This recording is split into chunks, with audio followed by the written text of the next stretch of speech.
कोविड-19 से पीड़ित मरीजों की जो ट्रीटमेंट होती है वेंटिलेटर्स पे, उसमें क्या-क्या तकनीकें इस्तेमाल होती हैं।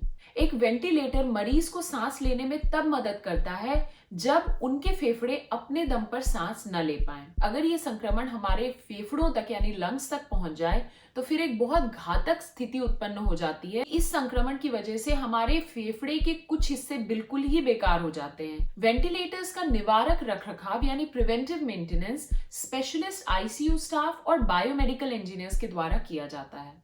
नमस्कार दोस्तों, आप सभी का अनंत बायोमेडिकल में स्वागत है।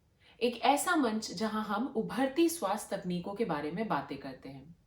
तो आज का विषय है कि कोविड-19 से पीड़ित मरीजों की जो ट्रीटमेंट होती है वेंटिलेटर्स पे, उसमें क्या-क्या तकनीकें इस्तेमाल होती हैं। तो चाहे आप किसी ऐसे व्यक्ति को जानते हो जो वेंटिलेटर्स पे हो, या फिर आप इन मशीन्स यानी वेंटिलेटर्स के बारे में जानने के लिए उत्सुक हो, तो ये मंच आपको वो सारी बातें बताएगा कि जब एक मरीज जो कोविड-19 से पीड़ित है वो वेंटिलेटर्स पे जाता है तो उसकी ट्रीटमेंट किस तरह से होती है और क्या तकनीकें इस्तेमाल होती हैं इन वेंटिलेटर्स में। इससे पहले कि मैं आज का विषय शुरू करूं, आपको ये जानकारी दे देती हूं कि जो अगला विषय है अगले वीडियो का, वो है पाइल्स यानी बवासीर पे। एक ऐसा विषय जिसके बारे में ज्यादातर बातें नहीं की जाती हैं। हमारी एक सब्सक्राइबर है जिन्होंने हमसे ये रिक्वेस्ट की है कि हम इस विषय पर और जानकारी दें।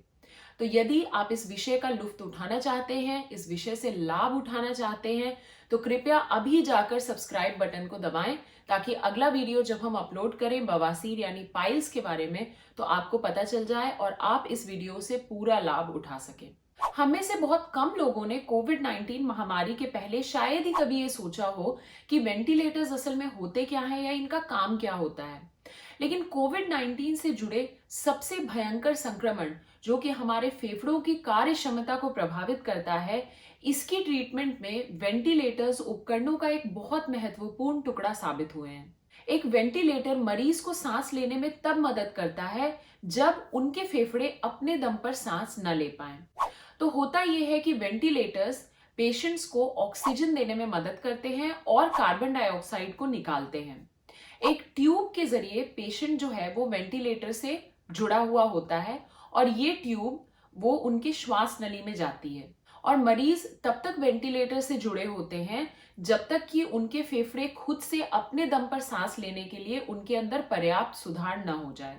कोविड-19 फेफड़ों को कैसे प्रभावित करता है? कोविड-19 के लक्षणों को और ज्यादा समझने के लिए अभी अनुसंधान चल रहे हैं, लेकिन हम ये जानते हैं कि कोरोना वायरस से संक्रमित जो मरीज होते हैं उनमें कुछ ऐसे लक्षण पाए जाते हैं जैसे कि बुखार, गले में खराश या फिर खांसी।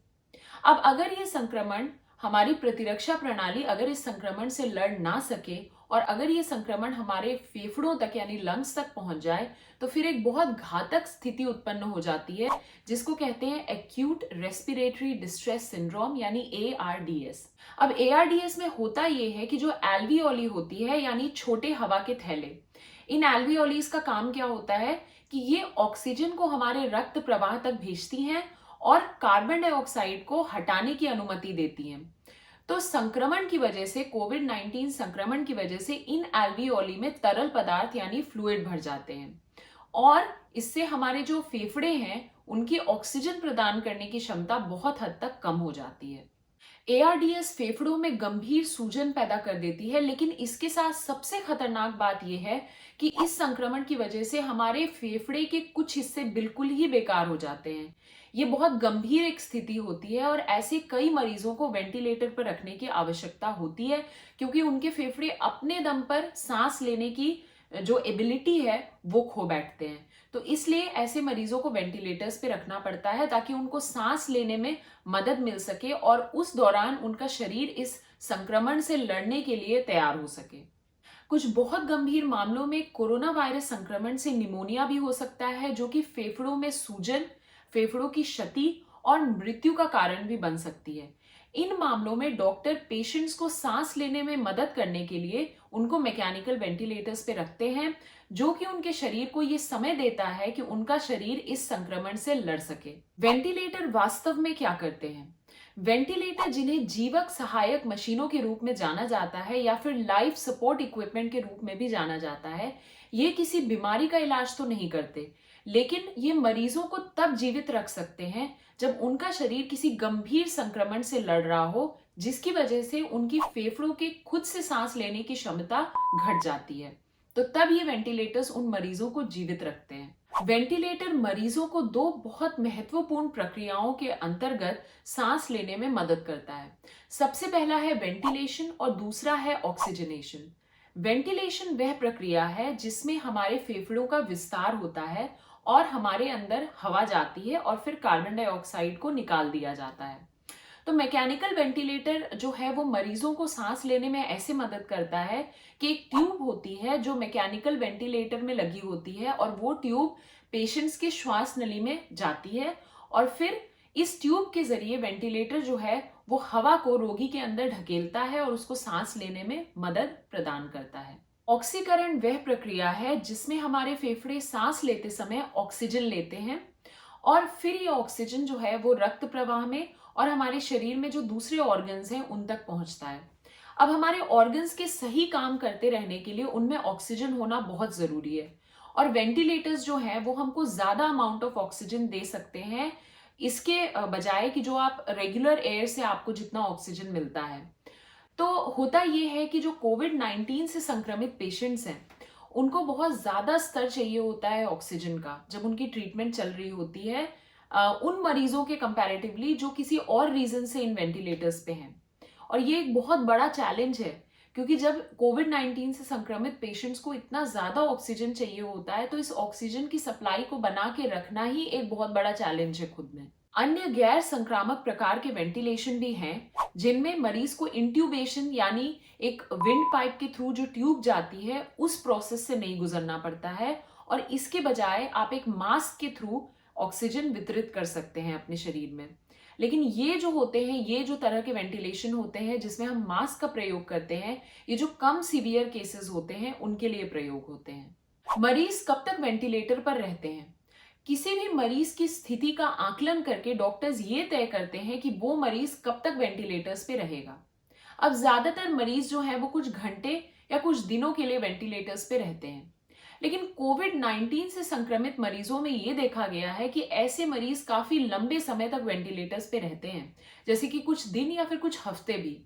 अब ऐसा होता है कि जो नॉर्मली जो लोग एडमिट होते हैं उनको वेंटिलेटर्स की आवश्यकता काफी कम समय के लिए पड़ती है ज्यादातर, लेकिन कोविड-19 से संक्रमित लोगों को ज्यादातर काफी लंबे समय तक वेंटिलेटर्स पे रहना होता है। इस वजह से जो उपलब्ध वेंटिलेटर्स होते हैं उनकी कमी हो जाती है। जब कोई मरीज कोविड से प्रेरित ARDS की वजह से वेंटिलेटर पर जाता है तो अक्सर ये होता है कि उसे बहुत उच्च स्तर के लाइफ सपोर्ट की आवश्यकता होती है, लेकिन जैसे जैसे उस मरीज में धीरे धीरे सुधार होता जाता है तो उसकी जो सेटिंग है वेंटिलेटर की वो न्यूनतम वेंट सेटिंग पे लाई जाती है।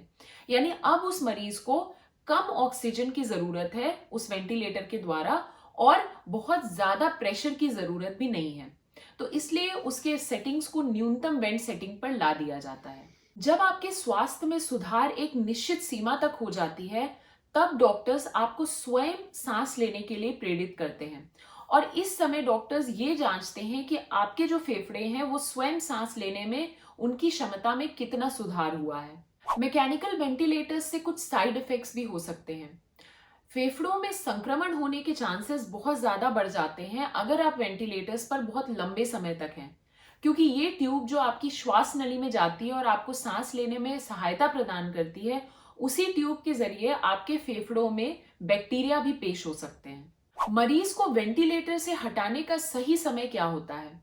तो जब किसी मरीज की स्थिति में पर्याप्त सुधार हो जाता है तब एक बहुत नाजुक प्रक्रिया शुरू की जाती है जिसको कि वेंटिलेशन वीनिंग प्रोसेस कहते हैं।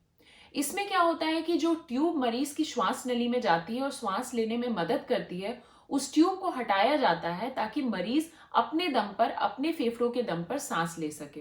लेकिन ये प्रक्रिया अचानक से नहीं होती, ये एक बहुत क्रमिक प्रक्रिया है जिसके तहत मरीज को कई सारे टेस्ट देने पड़ते हैं ये पता लगाने के लिए कि बिना वेंटिलेटर के सपोर्ट के उनके फेफड़ों ने यानी लंग्स ने सही ब्लड ऑक्सीजन लेवल या रक्त ऑक्सीजन लेवल को बना के रखा है बिना किसी वेंटिलेटर के सपोर्ट के। अब देखते हैं कि वेंटिलेटर्स की निवारक रख रखाव या प्रिवेंटिव मेंटेनेंस की क्या आवश्यकता है और क्या महत्ता है। तो ये जो वेंटिलेटर्स हैं इनकी प्रिवेंटिव मेंटेनेंस करनी बहुत ज़रूरी है। क्यों? क्योंकि ये उन मनुष्यों को या उन मरीजों को सांस लेने में मदद प्रदान करते हैं जो अपने दम पर सांस नहीं ले सकते, और ऐसे मरीज जिनका शरीर किसी गंभीर संक्रमण से लड़ रहा हो। तो अगर आप प्रिवेंटिव मेंटेनेंस करके नहीं रखते हैं इन वेंटिलेटर्स का, जो कि बहुत ही ज़रूरी उपकरण के पीस हैं, यानी ये लाइफ सपोर्ट इक्विपमेंट है, अगर इनका प्रिवेंटिव मेंटेनेंस नहीं होता है तो ये उस मरीज के सांस लेने की क्षमता को प्रभावित कर सकता है, और साथ ही इसकी मरम्मत बहुत महंगी पड़ सकती है हॉस्पिटल्स के लिए। इसलिए सबसे बेहतर तरीका ये है कि इन वेंटिलेटर्स को सही समय पे सही इंजीनियर्स के द्वारा प्रिवेंटिव मेंटेनेंस इनका करा के रखा जाए। वेंटिलेटर्स का निवारक रखरखाव यानी preventive maintenance specialist ICU staff और बायोमेडिकल इंजीनियर्स के द्वारा किया जाता है। प्रिवेंटिव मेंटेनेंस प्रक्रिया के कई ऐसे पहलू हैं जो वेंटिलेटर से होने वाले संक्रमण को रोकने में मदद करते हैं, जैसे कि वेंटिलेटर की सफाई, स्वच्छता और फिल्टर्स को समय पे बदलना। ये सभी प्रिवेंटिव मेंटेनेंस का हिस्सा हैं जो कि वेंटिलेटर से होने वाले गंभीर संक्रमणों को होने से रोक सकते हैं। प्रिवेंटिव मेंटेनेंस हॉस्पिटल्स या हेल्थ केयर फैसिलिटीज की लागत बचत या फिर कॉस्ट सेविंग्स में कैसे मदद करती है? तो ये बात तो निश्चित है कि प्रिवेंटिव मेंटेनेंस लागत बचत में बहुत मदद करती है हॉस्पिटल्स या किसी भी हेल्थ केयर फैसिलिटी के। कैसे? क्योंकि जब आप वेंटिलेटर में होने वाली दिक्कतों को इग्नोर करते हैं या उनका समय पे प्रिवेंटिव मेंटेनेंस नहीं कराते हैं, तो जो प्रॉब्लम्स होती हैं, दिक्कतें होती हैं इस मशीन में, वो बढ़ती जाती हैं समय के साथ, और फिर उसकी मरम्मत कराना बहुत महंगा पड़ता है। इसलिए सबसे अच्छा ऑप्शन ये है कि आप समय पर प्रिवेंटिव मेंटेनेंस सही इंजीनियर्स के द्वारा अपने मशीन की करवाते रहें, और इससे आपको पक्की बात है कि आपको लागत बचत में बहुत मदद होगी। आशा करती हूँ कि आप सभी को ये वीडियो पसंद आया हो। यदि आपको ये वीडियो पसंद आया है तो लाइक बटन अवश्य दबाएं, और कमेंट करके हमसे अगर आपको कोई सवाल है प्रिवेंटिव मेंटेनेंस वेंटिलेटर्स से रिलेटेड, तो हमसे वो क्वेश्चन जरूर पूछ सकते हैं आप नीचे कमेंट बॉक्स में।